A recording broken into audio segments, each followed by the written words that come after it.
आपको बता रही है इसकी क्या औकात है। 2 कौड़ी की औकात नहीं है जाकिर नायक की। ये बड़ी स्टेज पे चढ़ के एक हिंदू जिससे अपने धर्म को, अपना धर्म नहीं पसंद आ रहा था, एक कोई हिंदू था जिसे अपना धर्म पसंद नहीं आ रहा था, वो कह रहा था कि मुझे इस्लाम धर्म में आना है, मतलब मुसलमान, मुझे खतना करवाना है। ठीक है, उस गवार ने अभी अपना कोई ग्रंथ तक नहीं पढ़ा, उसकी औकात नहीं है कि वो कोई ग्रंथ उठा के पढ़े। वो जाकिर नायक उससे पूछते हैं कि अच्छा एक बात बताओ कि तुम्हारी श्री कृष्ण की कितनी पत्नियां थी? वो कहता है 16,000। ठीक है, तो तुम्हारी 16,000 थी तो हम 4 भी नहीं रख सकते? और वो लोग हंसने लगते हैं ये बोल के। इस जाकिर नायक की औकात है कि हमारे श्री कृष्ण पे सवाल करे? इसे पता भी है कि श्री कृष्ण ने 16,000 श्री कृष्ण की 16,000 पत्नियां कैसे? कि श्री कृष्ण जी की 11,000 पत्नियां थी। कृपया आप समाधान करें और इसका जवाब आप पूर्ण लें इनसे कि इन्होंने जो इल्जाम लगाया है क्या वो सही है या गलत है। जवाब के लिए इंशाल्लाह मैं हाजिर हूँ। इधर सवाल मुझसे पूछा जाएगा इंशाल्लाह। शंकराचार्य अगर चाहते मैं जवाब के बाद इजाफा करना चाहते हैं मैं उन्हें दे दूंगा इंशाल्लाह। मैं भी तालिब इल्म हूँ अल्हम्दुलिल्लाह, सिर्फ कुरान का नहीं, वेद का भी, महाभारत, रामायण इंशाल्लाह। पहले आपका सवाल दूंगा इंशाल्लाह, बाकी जो शंकराचार्य ने कहा उसका भी जवाब दूंगा। भाई साहब ने कहा कि जो मैंने इल्ज़ाम लगाया कि कृष्ण के 16,000 से ज़्यादा बीवी थी, वो इल्ज़ाम ने वो आपके महाभारत में लिखा हुआ है। और कृष्ण की एक बीवी नहीं 8 बीवियां थे, 8 बीवियां थे, उसमें से रुक्मणी थी, 8 बीवियां थी। उसके बाद 16,100 जब जंग के हालत के अंदर उनने 16,100 से शादी की। ये लिखा है महाभारत के अंदर अनुशासन पर्व में। मैं आपको हवाला दे रहा हूं। किसी भी धर्म में, किसी भी मजहब में जब आप तकरीर करते हैं, जवाब देते, उसका हवाला होना चाहिए किताब से। मैं कहता हूं या कोई स्वामी कहते या शंकराचार्य कहते, उसकी वैल्यू 0 है। मैं कुछ कहता हूं इस्लाम में, उसकी वैल्यू 0 है। मैं हवाला दूंगा कुरान और सही हदीस का। तो मेरे तकरीर में जितनी भी मैंने बात इस्लाम के मुतालिक की, उसका हवाला दी। चैप्टर नंबर सूरह माइदा चैप्टर नंबर 5 वर्स नंबर 1, या सही बुखारी वॉल्यूम नंबर 4 हदीस 46। तो ये जो हवाला मैं दे रहा हूं, ये महाभारत में लिखा हुआ है अनुशासन पर्व में कि श्री कृष्ण ने 16,100 एक साथ में, 8 पहले थे, तो वो 8 को जुड़ के कुल मिला के होते हैं 16,108। तो 16,100 साथ में उन्होंने की। वो जंग के हालत में जब कई लोग मारे गए, तो उस हालत में तो ये इल्जाम नहीं, हकीकत है। अगर आप समझते ये गलत है तो आपको महाभारत में नहीं मानना चाहिए। और जो लोग ने अभी तकरीर किए, मेरी तकरीर के बाद माशाअल्लाह जब शंकराचार्य ने कहा और शुरू किया, उन्होंने पूरी तकरीर में एक अरबी की आयत की तिलावत की, आयत या अरबी बोलें कलमे की तिलावत की, और एक संस्कृत की तिलावत की। और कई लोग ने जब उन्होंने कहा ला इलाहा इल्लल्लाह मुहम्मद रसूलुल्लाह, जब उन्होंने कहा कलमे शहादत ला इलाहा इल्लल्लाह मुहम्मद रसूलुल्लाह, बहुत लोग ने ये समझा होगा कि जो कह रहे हैं शंकराचार्य वो मुसलमानों को बहलाने के लिए कह रहे होंगे। उनकी क्या नियत थी अल्लाह वालम, मैं नहीं जानता, मैं उनकी नियत के ऊपर शक नहीं कर सकता। लेकिन क्योंकि मैं तालिब इल्म हूं इस्लाम और दिगर मज़ाहिब का, मेरे दिमाग में फौरन जो वो कह रहे थे कि ये एक कलमा वेद का निचोड़ है, पुराना का निचोड़ है, जो वो कह रहे थे, फौरन मेरे दिमाग में वो श्लोका याद आने लगे। और शंकराचार्य बिल्कुल सही कह रहे थे। उनकी नीयत क्या थी अल्लाह आलम, लेकिन वो बिल्कुल सही कह रहे थे कि अगर आप हिंदू मजहब की किताब पढ़ेंगे, उन्हें सही कहा कि हिंदू मजहब, ये नाम जो हिंदू है ये ब्रिटिशर्स ने दिया है, अंग्रेजों ने दिया। ये हिंदू लफ्ज जो है अंग्रेजों ने दिया है, सही नाम होना चाहिए वेदांती से सनातन धर्म। ये हिंदू जो नाम है ये हिंदुइज्म अंग्रेजों ने दिया। हिंदू नाम सबसे पहले पर्शियन लोग ने जब आए थे हिमालय के जरिए, और जो अरब लोग आए थे हिंदुस्तान में, उन्होंने नाम हिंदू दिया। और आप इंसाइक्लोपीडिया ब्रिटानिका में पढ़ेंगे वॉल्यूम नंबर 20 रेफरेंस नंबर 581, उसमें कहा गया है कि Hinduism is a group of beliefs for people living in India. तो हिंदुइज्म जो लफ्ज है ये अंग्रेजों ने दिया है, सही लफ्ज होना चाहिए सनातन धर्म। और बिल्कुल सही है कि सबसे ऊंची किताब हिंदुइज्म में वेद और उपनिषद पुराना। अगर आप पढ़ेंगे छंदोग्य उपनिषद अध्याय 6 सेक्शन नंबर 2 श्लोका नंबर 1, उसमें लिखा गया है एकम एविदित्यम, भगवान एक ही है, दूसरा नहीं है। श्वेताश्वतर उपनिषद में लिखा हुआ है अध्याय 6 श्लोका नंबर 9 में नाच्यस्य कशिज जनिता न चदीपा, ये संस्कृत कोटेशन है, इसके मानी होती है कि उस भगवान का कोई रब नहीं है, ना कोई वालिदैन है, उसका ना कोई पालने वाला है, ना वालिद है ना वालदा है।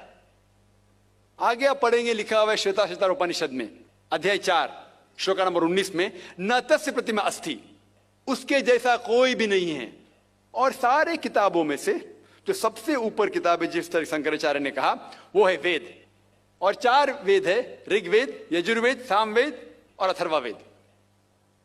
यजुर्वेद में लिखा हुआ है अध्याय 32 चैप्टर नंबर 32 श्लोक नंबर 3 वर्ष नंबर 3 में लिखा है, न तस्य प्रतिमा अस्ति, उसका ना कोई अक्ष है, ना कोई बुत है, ना कोई तस्वीर है। उस भगवान का ना अक्ष है, ना तस्वीर है। और आगे लिखा हुआ है यजुर्वेद में अध्याय 40 श्लोक नंबर 9 में, अंधात्म प्रविशन्ति या असम्मुतिम उपास्ते। अंधात्म मीन्स अंधकार, प्रविशन्ति मतलब अंदर जाना। वो लोग अंधकार में जा रहे हैं जो लोग असंभूति की पूजा करते हैं। असंभूति मतलब कुदरती चीजें, हवा, आग, पानी। जो लोग कुदरती चीजें की पूजा करते हैं वो अंधकार में जा रहे हैं। और आगे श्लोका कहता है कि वो लोग और गहरे अंधकार में जा रहे हैं जो लोग संभूति की पूजा करते हैं। संभूति मतलब बनाई हुई चीजें, मतलब टेबल, चेयर, गाड़ी, बुत, ये जो बनाई हुई चीजें हैं उसकी अगर पूजा कर रहे हैं तो और अंधकार में जा रहे हैं। और आप पढ़ेंगे ऋग्वेद, चारों वेदों से सबसे ऊंचा वेद है ऋग्वेद। ऋग्वेद में लिखा हुआ है, जिल्द नंबर 1, बुक नंबर 1, किताब number 1, him number 164 shloka number 46, एकम सत विप्र बहुधा वदान्ते, जिसके मानी है सच एक है, सच्चाई एक है, भगवान एक है। और संत लोग भगवान को मुख्तलिफ नामों से पुकारते हैं, लेकिन भगवान एक है। और जो उनने संस्कृत में श्लोक पढ़ी वो आदि श्लोक थी, पूरी श्लोक में पढ़ूंगा इंशाअल्लाह। वो श्लोक जो उन्होंने पढ़ी वो ब्रह्म सूत्र है, हिंदुइज्म के ब्रह्म सूत्र है। एकम ब्राह्म द्वितीया नास्ते, आदि पढ़ी, पूरी है। एकम ब्राह्म द्वितीया नास्ते, नहना नास्ते नास्ते किंचन, जिसके मानिए भगवान एक ही है, दूसरा नहीं है, नहीं है, नहीं है, जरा भी नहीं है।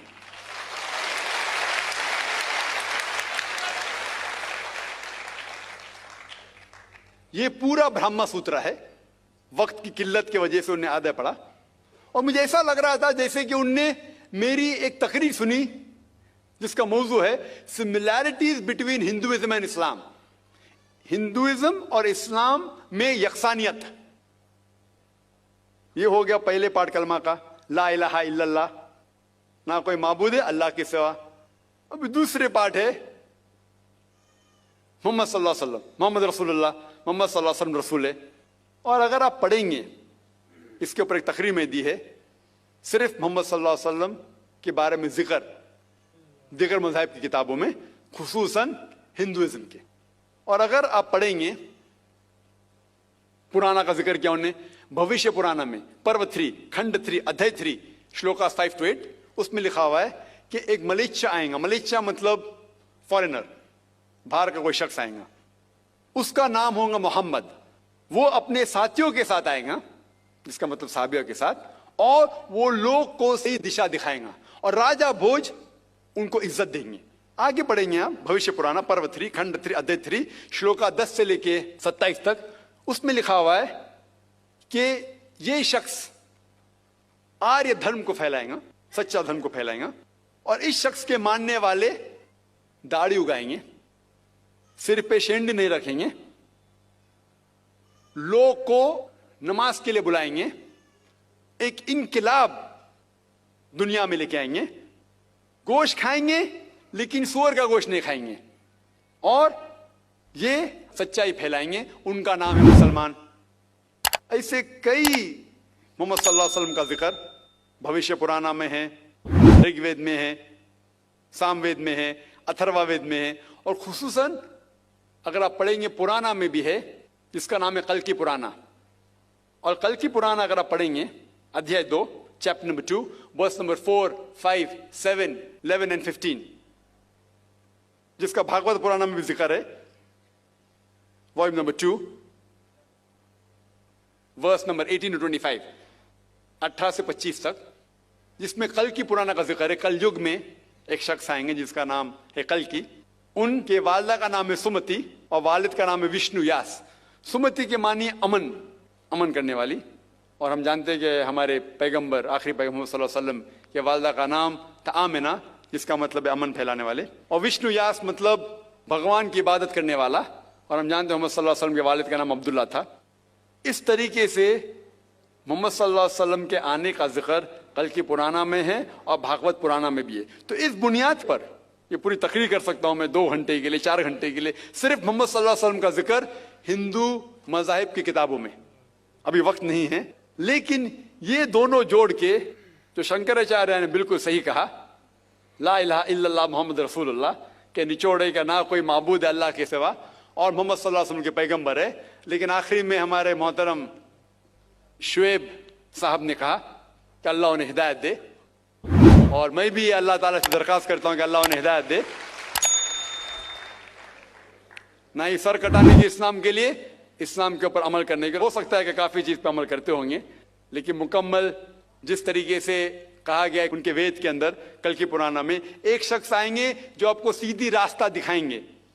वो जिक्र है कल्कि के बारे में, जो जिक्र है मोहम्मद सल्लल्लाहु अलैहि वसल्लम के बारे में। और उन्हें इस्लाम की किताबें पढ़ी, अल्हम्दुलिल्लाह सुम्मा अल्हम्दुलिल्लाह। और इंशाअल्लाह मैं भी दुआ करता हूं कि अल्लाह ताला शंकराचार्य को हिदायत दे। तो जो भी सवाल का जवाब है अल्हम्दुलिल्लाह किताबों के हवाले से होना चाहिए, वो सही जवाब है।